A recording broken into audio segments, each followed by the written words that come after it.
लखनऊ मंडल के नवनिर्वाचित मंडलायुक्त आईएएस विजय विश्वास पंत ने शनिवार को औपचारिक रूप से कार्यभार ग्रहण किया है। कार्यभार संभालते ही उन्होंने यूपी की राजधानी और मंडल की प्रमुख समस्याओं पर विशेष ध्यान देने का संकेत दिया है। उन्होंने कहा कि लखनऊ को ट्रैफिक जाम, स्वास्थ्य सुविधाओं की कमी और अवैध कब्जों जैसे गंभीर चुनौतियों से निजात दिलाना उनकी प्राथमिकता होगी। इसके लिए वो पुलिस कमिश्नर अमरिंदर सेंगर और जिलाधिकारी विशाख जी अय्यर के साथ बैठक करेंगे ताकि इन मुद्दों का ठोस समाधान निकाला जा सके। बता दें कि इससे पहले आईएएस विजय प्रकाश प्रयागराज में बतौर मंडलायुक्त कार्यभार संभाल रहे थे। लखनऊ से सद्भावना आवाज के लिए आयुष अवस्थी की रिपोर्ट।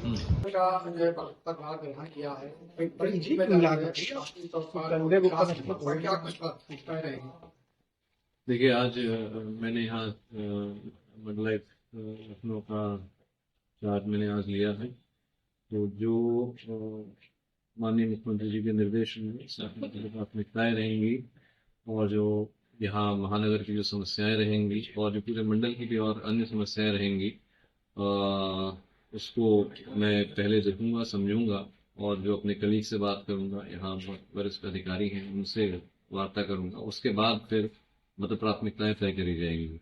और जहाँ तक एक जनरल प्राथमिकताएं होती वो जो माननीय मुख्यमंत्री जी द्वारा दिए गए दिशा निर्देश रहते हैं और जो विकास कार्यक्रम रहते हैं, जो यहाँ नगर निगम की समस्याएं रहती है, विकास प्राधिकरण की समस्याएं रहती है, वो तो प्राथमिकता में रहेंगी। तो लखनऊ की सबसे बड़ी समस्या जाम की है। यातायात व्यवस्था बिल्कुल प्रभावित रहती है।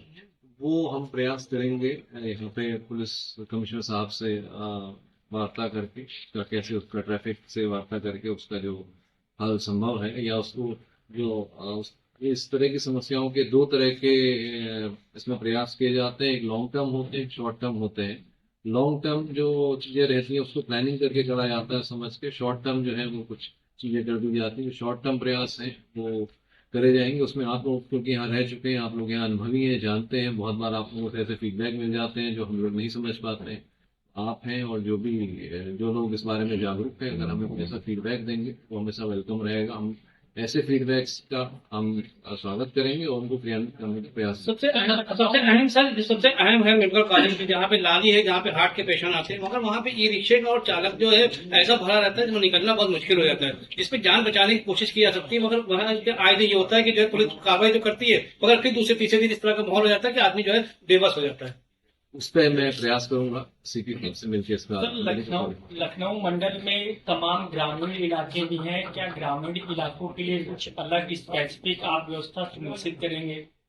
मेरा प्रयास ये रहेगा क्योंकि यहाँ पे जो ग्रामीण इलाके हैं वो किसी प्रकार से नेग्लेक्ट ना हो। और क्योंकि आने वाला जो शहर है वो शहर बढ़ते बढ़ते जो ग्रामीण अंचल की तरफ ही जाता है। मैं इससे पहले प्रयागराज में था, वहां भी देखा मैंने, शहर बढ़ के अब काफी ग्रामीण अंचलों की तरफ बढ़ गया है। तो वहाँ की जो समस्याएं होंगी उनका संज्ञान लेके हम उसको भी समाधान करने का प्रयास करेंगे। सर, अनुमान देखा गया है कि जब लखनऊ में जो जाम की समस्या सबसे ज्यादा तब होती है कि जब स्कूल छूटते हैं।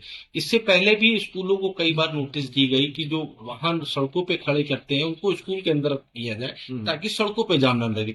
अब आपकी तरफ से किस तरीके से स्कूल प्रशासन के लोगों से किस तरीके से बातचीत की? ये मैं सीपी साहब से इस बारे में डिस्कशन करके क्या इसका समस्या का जो व्यवहारिक क्या समाधान हो सकता है उसके बारे में चर्चा करके और फिर यहाँ जिलाधिकारी के साथ बैठ के इसका कुछ समाधान निकालने का प्रयास। सर, राजधानी लखनऊ में सरकारी जमीनों पे लगातार कब्जे होते हैं। पूर्व में मंडलायुक्त ने लगातार अभियान चलाया, क्या आपके द्वारा जो अभियान चलाया जाए उसको कंटिन्यू किया जाएगा? जो भी अच्छे प्रयास हुए जो पहले अधिकारियों ने करे हैं, पूर्व अधिकारियों ने करे हैं, वो हम प्रयास करेंगे उनको कंटिन्यू करें, उनसे समझें। अभी मैं उनसे वार्ता करने के लिए जाऊंगा, उसके बाद उनको आगे बढ़ाया जाए। सर, लखनऊ अभिशाप रहा है, बारिश के समय में कई बच्चे नाले में बहकर अपनी जान गंवा चुके हैं। इसके लिए क्या यहाँ पर कुछ अब ये आपने मुझे एक फीडबैक दिया है तो मैं चर्चा करके कैसे इसका समाधान हो सकता है इसका प्रयास करूंगा। ठीक।